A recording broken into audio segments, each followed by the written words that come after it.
안녕하세요. 저는 올해 40대 남자입니다. 최근 저에게 너무나도 여러 가지 큰일들이 벌어져서 너무 당황스럽고 이 억울한 상황들을 누군가에게는 하소연 좀 하고 싶어 이렇게 사연 보내봅니다. 돌이켜보면 제가 어릴 적부터 저희 어머니는 절 유독 싫어했습니다. 저는 집안의 장남으로 제 밑에 3살 터울의 남동생과 5살 차이의 여동생이 있었습니다.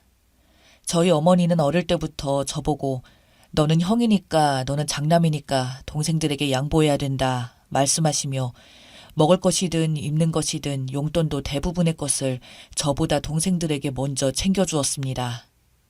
심지어 동생들이 잘못을 했을 때도 아버지가 없는 틈을 타 장남으로서의 역할을 잘 못했다며 저를 대신 때리기까지 했었습니다. 무언가 잘못했을 때 동생들은 말로만 조언하듯 주의를 주시거나 정말 화낼 때는 손바닥으로 엉덩이를 때렸다면 저는 몽둥이를 들고 와 사정없이 휘두르며 때려서 한 번은 팔에 금이 간 적도 있었으며 동생들과 진흙으로 장난치다가 옷이 더러워졌다면서 저만 집 밖으로 내쫓아서 감기에 걸린 적도 있었죠. 그때는 그냥 진짜 어린 마음에 제가 잘못한 걸로 생각을 했었어요. 하지만 제가 조금씩 커갈 무렵 이제 상황 판단을 하게 되고 사춘기가 지나 고등학생이 들어갈 무렵에도 저희 집의 차별은 나이를 먹어갈수록 커졌습니다. 저희 아버지는 그런 엄마의 행동을 알고도 어쩔 수 없는 듯 외면했던 것 같았습니다. 그리고 그런 엄마의 모습을 보며 동생들도 배웠는지 저한테 버릇없이 굴 때면 참다 화가 나서 동생들을 때린 적도 있는데 그때마다 엄마가 와서는 저를 때리면서 말씀하시기를 너가 오죽 답답하고 잘못했으면 동생들이 너를 안 따르겠냐며 더욱 뭐라고 하셨습니다. 그 뭐라 하는 수준이 장난이 아니었습니다. 흉터가 아직도 눈 위에 남아있을 정도였어요. 당연히 그런 부분들 때문에 엄마하고의 갈등은 날이 갈수록 커져갔고 저는 어느 날부터인가 학교를 마치고 집에 바로 들어오기보다 항상 친구 집이나 교회에서 공부하는 것을 선택했습니다. 덕분에 학교 성적은 갈수록 올라갔습니다. 그래도 이런 갈등 속에서 저에게 희망은 아버지였습니다. 아버지는 대놓고는 아니어도 보이지 않게 엄마 몰래 저에게 신경 써주시는 듯 했고 용돈을 주기도 하셨습니다. 저한테는 그런 아버지의 관심이 크게 다가왔습니다. 아버지는 저만 불러내어 밥도 사주면서 엄마도 널 사랑하는데 장남이니까 강하게 키우고자 하는 마음에 그런 거라고 저에게 토닥이며 말을 하고는 했었죠. 그렇게 제가 20살이 되고는 아버지를 제외한 사이가 안 좋은 가족관계 속에서 더 이상은 지내고 싶지 않아 대학을 핑계로 독립을 선언했고 아버지만 반대를 했었지만 엄마는 오히려 잘 되었다는 듯 저에게 처음으로 화난 표정을 지으며 그래 성인이니 알아서 하는 게 맞다는 등의 개소리를 하더군요. 그래놓고 자기 자식들은 나이가 30이 넘는 동안 결혼할 때까지 끼고 살았습니다. 제가 집을 나간 이후로 저는 이 집안의 완전한 타인이 되었습니다. 저에게 연락이 오는 것은 가끔 아버지일 뿐 결국 군대까지 다녀오고 나서 아버지가 어느 날 저에게 진실을 말했습니다. 엄마가 친모가 아니라는 사실을요.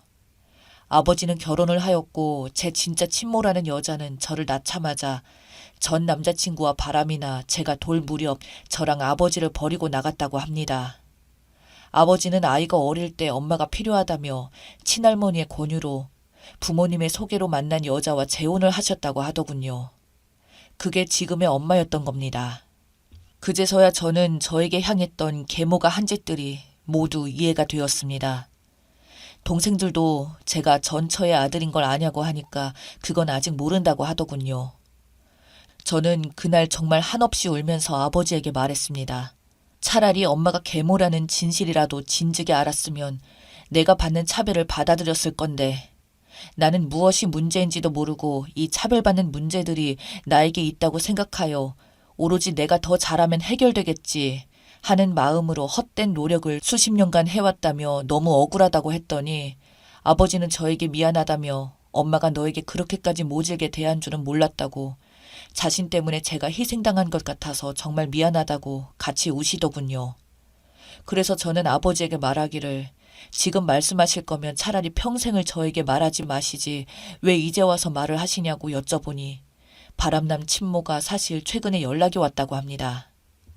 그래도 자기 자식이니 얼굴을 한번 보고 싶다는데 정말 그 말을 듣는 순간 미칠 것 같더군요. 수십 년을 얼굴 한번 안 봐놓고는 그 여자 때문에 내 인생은 이렇게 모든 게 꼬였는데 이제 와서 날 보고 싶다는 게 무슨 말이냐며 저는 절대로 그 친모라는 여자를 안 보겠다고 말했습니다. 그때부터 저는 친모와 계모에 대한 증오심이 마음속에 쌓였던 것 같습니다. 결국 세상에 남은 것은 나밖에 없고 제 스스로 홀로 서야 되었기에 이제부터는 정말 집안에 손 벌리지 말자는 생각과 다짐을 하게 되었고 물론 지원해달라고 해도 계모가 해주지도 않겠지만요. 그렇게 학교를 다니면서 집안과 연을 끊고자 연락처를 바꾸고 저 혼자 학교를 휴학하고 노가다를 시작했습니다. 대학 때 자격증 공부를 하기 위해서 지역 가림 없이 지방도 가리지 않고 노가다를 돌면서 미친 듯이 일을 했었고 그렇게 1년 동안 악착같이 모은 돈으로 전기기사 자격증과 학비를 충당하여 졸업하여 공기업에 입사를 했습니다. 참고로 그때까지도 동생 놈들은 집안에서 부모 용돈 받아가며 아르바이트 한 번 안 하고 학교를 다니고 있었고 둘째 동생은 지방대를 나와서 공무원 준비한다며 놀고 있는 걸 알고 있었습니다. 입사를 하고 나서 아버지에게만 따로 연락을 드려 식사를 대접했었고 그때 저는 아버지에게 이렇게 말씀드렸습니다. 저는 이제 앞으로 가족은 오로지 아버지밖에 없다고 할 거라고 냉정하게 딱 잘라서 말씀드렸습니다. 그랬더니 아버지는 마음은 좀 아파하셨지만 어쩔 수 없이 받아들이시는 듯 했습니다. 그 후 얼마 지나지 않아서 직장 동료의 소개로 여자친구를 만나게 되었고 여자친구에게도 나의 가족은 아버지밖에 없고 만약 우리가 결혼식을 올리게 되면 아버지만 따로 초대할 거라고 말했습니다. 그래서 제 여자친구도 제가 호라비 밑에서 자란 줄 알고 있고요. 그리고 시간이 흘러 상견례 날이 다가오자 아버지에게 연락하여 혼자만 따로 나오시라고 말씀드리니 아버지는 제가 진짜로 이럴 줄 몰랐는지 그럼 엄마나 동생은 어쩌냐고 하셔서 그 사람들은 제 가족도 아니라고 그 아줌마도 저한테 한 짓거리 생각하면 엄마라는 말 입에 담을 생각도 못할 거라니까 그날 저녁 계모한테 전화와서는 한 소리 하며 저에게 화내길래 저는 말하기를 당신이 나한테 어릴 때 때리고 했던 애라고 생각하면 당신한테 복수하지 않는 것만으로도 다행히 여기라고 앞으로도 조용히 아버지 돈이나 기생충처럼 빨아먹으면서 살아가라고 이제 와서 엄마 행사를 하려고 하냐고 했더니 두고 보라면서 끊더군요. 아마 이때부터 동생들도 제가 계모 자식이 아닌 걸 알았던 것 같습니다. 아버지께도 전화해서 계모 끌고 오실 거면 오지 말라고 안 오셔도 된다고 부모 없이 결혼하겠다니까 아버지는 그게 아니라며 다 자기 죄라며 사과를 하시던 아버지. 저도 그때는 그런 아버지를 이해하지 못했습니다. 결국 저는 가족들도 제대로 안 부르고 예식 진행을 하며 아버지 쪽 친척들과 아버지만 참석한 결혼식이 되었고 제 아내는 결혼식을 치르고 1년 뒤에 그 모든 사실을 알게 되고 나서는 저에게 얼마나 힘들었냐며 저를 껴안아주며 위로해 주더군요. 그런 고마운 아내를 위해서라도 열심히 회사를 다니며 남은 모든 시간을 가정을 위해 바쳤습니다. 그렇게 시간이 흘러 아들 둘이 태어나고 주말이면 항상 가족들을 위해서 처가댁 어르신을 모시고 식사나 국내 여행도 가고는 했습니다. 저희 아버지도 모시고 여행을 가고 싶었지만 아버지는 계모와 자식들 때문에 어쩔 수가 없다고 괜찮다며 마음만 받겠다고 하시더군요. 그래도 한 달에 한 번씩 평일 저녁 시간을 빼서는 아버지를 찾아뵙고 둘이서 소주 한 잔을 나누며 이런저런 이야기들을 나누고 했었습니다. 그러던 어느 날 갑자기 아버지가 돌아가셨다고 연락이 왔습니다. 지난 밤에 갑작스러운 심장마비로 돌아가셨다는 아버지. 그런 아버지 장례식장에 서둘러 갔더니 계모와 동생들이 여긴 대체 왜 왔냐고 자기 가족도 아닌 놈이 왜 왔냐며 소리 지르길래 당연히 내 아버지라서 왔다고 말하며 아버지 영정 앞에서 싸우고 싶지 않다고 말했습니다. 그랬더니 계모가 저보고 말하기를 너는 아버지 친자가 아니라는 말을 하더군요. 저는 그 말을 듣고 계모에게 이건 또 무슨 개소리냐는 표정으로 쳐다보았습니다. 계모는 계속 뻔뻔하게 친자도 아닌 놈이 여태 외면하다가 아버지 죽었으니 아버지 재산 노리고 나타났다는 식으로 말을 이어나갔고 심지어 옆에 있던 동생들도 합류해서 제 멱살까지 잡아 몸싸움까지 벌어졌습니다. 주변 사람들이 들고 일어나 말리기 시작하였고 좀 진정되는 찰나 계모가 저한테 격분하며 이어서 말을 하더군요. 넌 아직도 상황 파악이 안 되니? 네가 아버지로 생각하는 그 아버지가 직접 자기 입으로 너는 친자가 아니라고 말했어. 라고 큰 소리 쳤습니다. 저는 그때서야 진지하게 무슨 말이냐고 했더니 친모가 저를 만나고 싶다고 한 날 아버지가 계속해서 거절하니 그 친모는 아버지에게 말하기를 사실 그 아이 당신 아이가 아니라 바람 피운 남자의 아이라고 했다고 합니다. 저는 도저히 그 사실을 믿을 수가 없어서 친자 확인을 하자고 했고 동생들과 유전자 대조를 했었습니다. 결국 검사 결과 저는 오열할 수밖에 없었습니다. 저는 정말 아버지의 자식이 아니었기 때문입니다. 결국 제 인생은 바람난 친모 때문에 모든 게 다 제 존재 자체가 최악이 된 것입니다. 아버지는 그 사실을 알고도 저를 품으려고 한 거고요. 그러면서도 저한테 단 한 번도 말한 적도 없던 아버지를 생각하니 그날 아버지 묘 앞에서 미친 사람 마냥 하루 종일 울었습니다. 저보다 아버지가 더 슬프시겠죠. 그러면서도 저를 아들 취급하시며 저랑 밥 먹을 때마다 우리 아들 하시던 우리 아버지.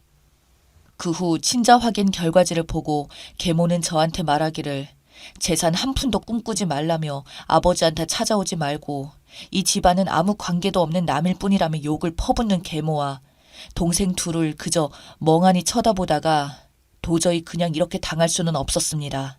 계모도 싫었고 동생들도 싫었고 누가 뭐래도 저는 아버지 아들로 40년 넘게 살았으니까요. 법적으로는 아버지가 저를 타인의 자식인 줄 알고도 받아들인 거니 법적으로 입양이 맞다고 하며 저 또한 재산 분할을 할 수 있다고 하더군요. 결국 저는 계모와 동생들과 같이 1순위 재산 분할로 받게 되었고 저에게 수없이 욕설과 협박을 하던 그들에게 보란듯이 물먹이고 유산을 챙겨받을 수 있게 되었습니다. 그리고 그들에게 말했습니다. 앞으로 아버지 재산은 내가 알아서 지낼 테니 너희들은 너네끼리 알아서 하라고 하고 나왔었네요. 이렇게 모든 존재를 악하게 만드는 본 적도 없는 친엄마는 앞으로도 평생 보고 싶지도 않고 지금도 증오하는 마음뿐입니다. 오늘 같은 날은 아버지가 더욱 그립습니다. 제발 여러분 바람 피우지 마세요. 자식들한테 정말 죄입니다.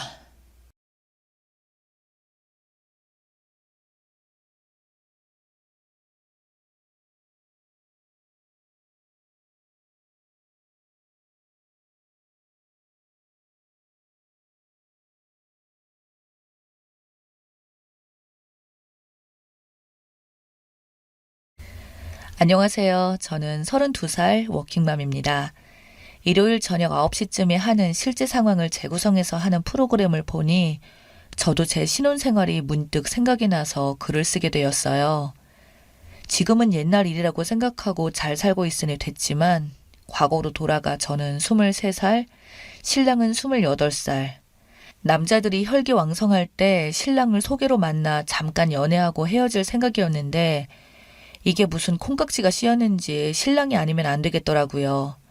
솔직히 그때는 신랑이 이것저것 사업을 하고 있고 돈도 많기도 했고 얼굴도 반반하니 오래 연애를 하게 된 거죠.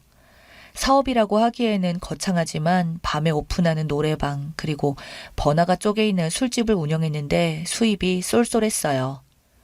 연애하고 신랑한테 프로포즈를 받고 자연스레 결혼을 하게 되면서 제가 한 번씩 가게 나가서 카운터도 보고 청소도 하고 그랬죠.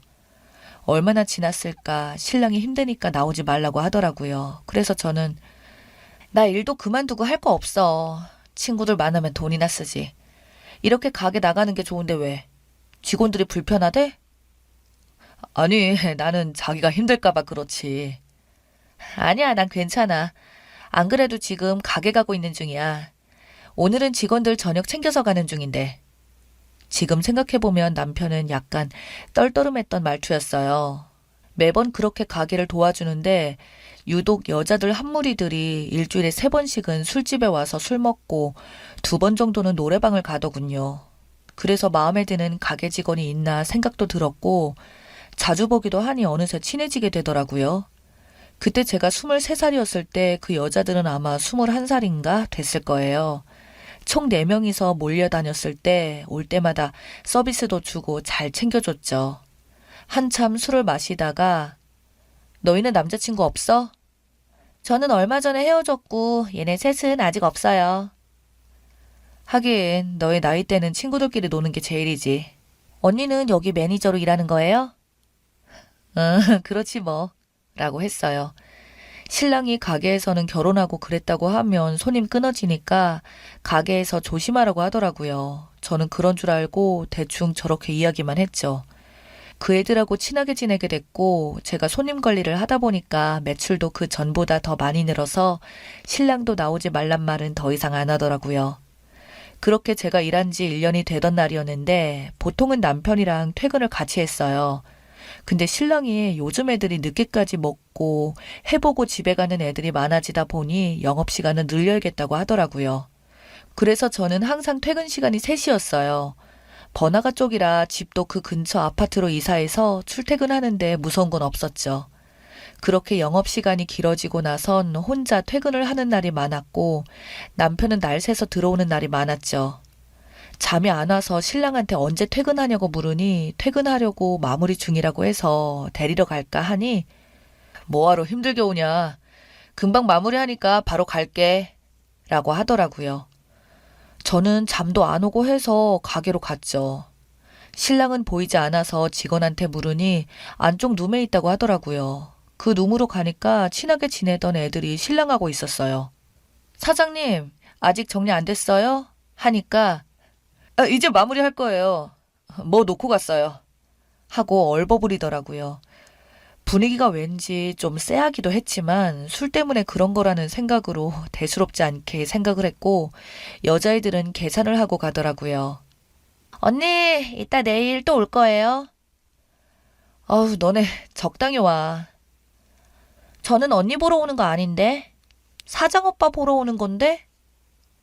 야, 너 취했어. 야, 빨리 가자. 사장님 갈게요. 언니 갈게요. 하더라고요. 그런데 그 말이 뭔가 기분이 싸했고 얼마나 잘해줬길래 애가 저렇게 이야기하나 싶었어요. 잘해줘서 그렇지 하다가 그냥 대수롭게 생각하지 않았죠. 신랑은 종종 귀가 시간이 늦기도 했고 부쩍 모임이 많아져서 함께하는 시간이 약간씩 줄어들기 시작했고 하루는 아무런 연락이 안 되고 어디 간지도 모르겠고 그저 애만 탔어요. 그 다음날 새벽에 기어오더라고요. 찜질방에서 술 먹고 잠들어 버렸다고 너무 어이가 없고 확인할 방법이 없어서 화만 내고 이렇게 못 산다고 이렇게 외박을 할 수 있느냐면서 그렇게 친구 집으로 저도 뛰쳐갔는데 그놈이 붙잡지 않더라고요. 그렇게 또 가게 갈 시간이 돼서 출근을 했고 여느 때와 다르게 일을 하고 있는데 4명의 무리 중 2명만 술을 마시러 왔더라고요. 왜 너희끼리만 왔어? 그냥요. 언니, 손님 없는데 저희랑 술 한잔 하실래요? 사장님한테 물어봐야 되는데. 다른 애가 말하지 말고요. 아니면 잠깐만 시간 내주세요. 하더라고요. 그래서 알겠다고 하고 저는 술을 못 마시니까 애들 술 한잔 따라주면서 무슨 일이 있냐고 하니까 서로 이야기를 못 하더라고요. 아무도 먼저 얘기를 못 하고 네가 말해, 네가 해 이러길래 뭔데 금전적인 문제야? 뭐야 사생활 문제? 이러니까 사장님하고 결혼하셨죠. 아니 뭐? 어떻게 알았어? 그냥 돌려서 말 안 할게요. 사장님 바람났어요. 제 친구랑 말이에요. 아무 준비도 되지 않은 나에게 진짜 머리에 돌 맞은 것처럼 벙찌더라고요. 너 사장님이 누군지 알아? 형식이 오빠 아니야. 진철이 오빠가 사장님이야. 그래요 언니. 진철이 오빠가 사장님인지 알아요. 형식이 오빠는 그냥 바지 사장이고 진철이 오빠 맞아요. 장난해? 저도 흥분해서 본 성격이 나오기 시작했고 언제부터인지 만날 때 어떻게 만났는지 애들한테 물어봤죠. 만난 지는 6개월 정도 된 것 같고 저희도 최근에 알아서 걔랑은 연락도 끊은 상태고 저희 말고 미경이는 뭘 알고 있더라고요. 미경이는 형식 오빠랑 만난다고 하더라고요. 아, 이 얘기를 하는 게 잘하는 건지 저는 이 상황을 어떻게 할지 몰라서 친구들을 불렀고 여기서 이야기하면 그놈이 알게 될 테니 오늘은 먼저 들어간다고 다른 곳에서 이야기를 더 듣기도 했어요.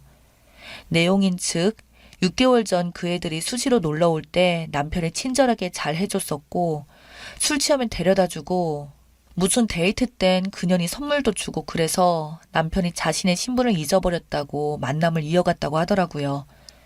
결혼한 지 얼마나 됐다고. 듣던 친구들이 화가 나서 미치려 하더라고요. 그중 한 명은 남편이 좀 아닌 것 같다 하면서 반대를 하던 친구가 있었는데 봐, 내가 아니라 했지.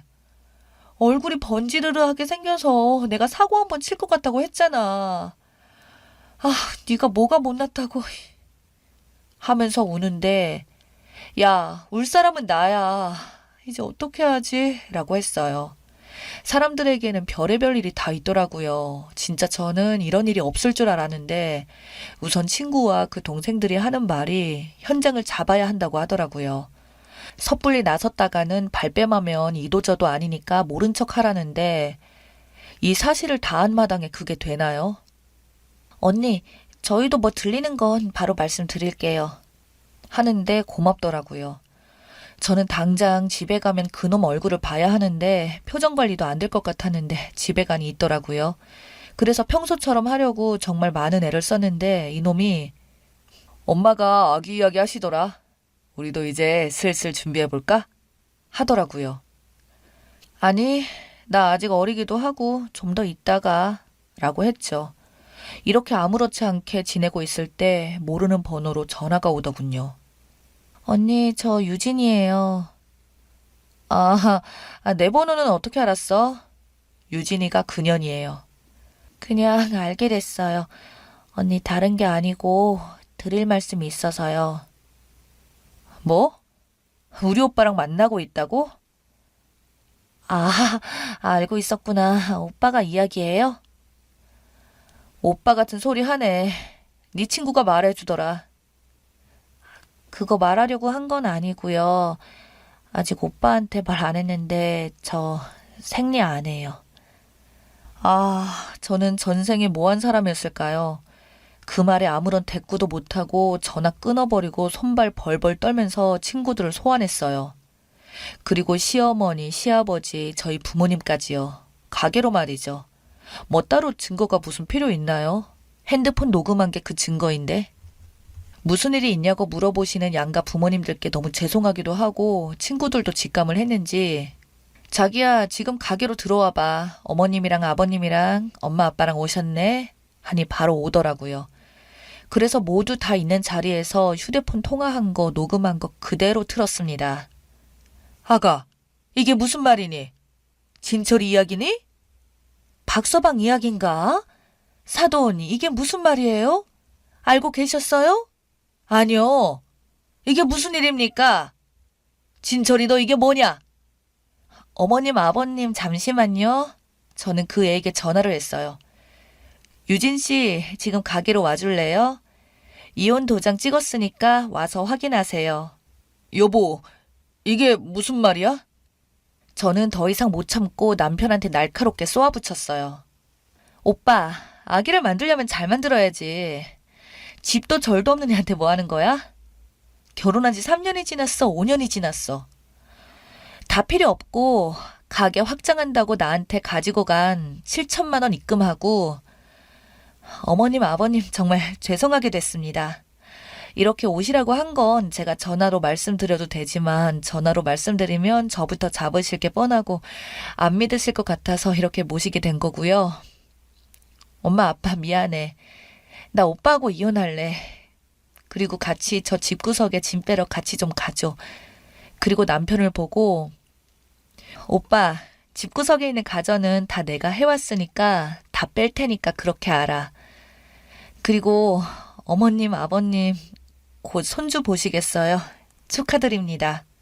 제 목소리만 울릴 뿐 아무 말도 없는 정적이 흐를 때 마침 가게에 이 애가 오니까 저희 시어머니 갑자기 나가시더니 그년 머리채를 붙잡고 니년 부모 불러 하시더라고요. 경찰에 신고할 거예요. 부모님 불러. 애들한테 이야기를 들으니 할머니하고 같이 왔더라고요.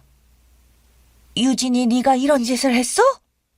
하니 그녀는 아무 말도 못하고 있는데 남편이 저한테 바람핀 건 정말 잘못했어. 용서해줘. 라고 하는데 용서가 되나요?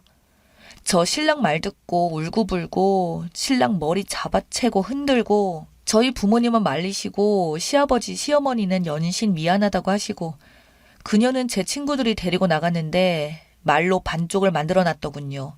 죄송해요. 저 하반신 관리 못하는 남편하고는 더 이상 못 살겠어요. 죄송합니다. 딱 이 한마디 하고 저는 친정집에 갔죠. 저희 아빠랑 저 술 한잔 하면서 남자가 한 번쯤은 실수할 수도 있는 거야. 당신은 지금 그런 말이 나와요? 이쯤에서 그냥 헤어져. 하시는데 그때는 정말 혼란스럽더라고요.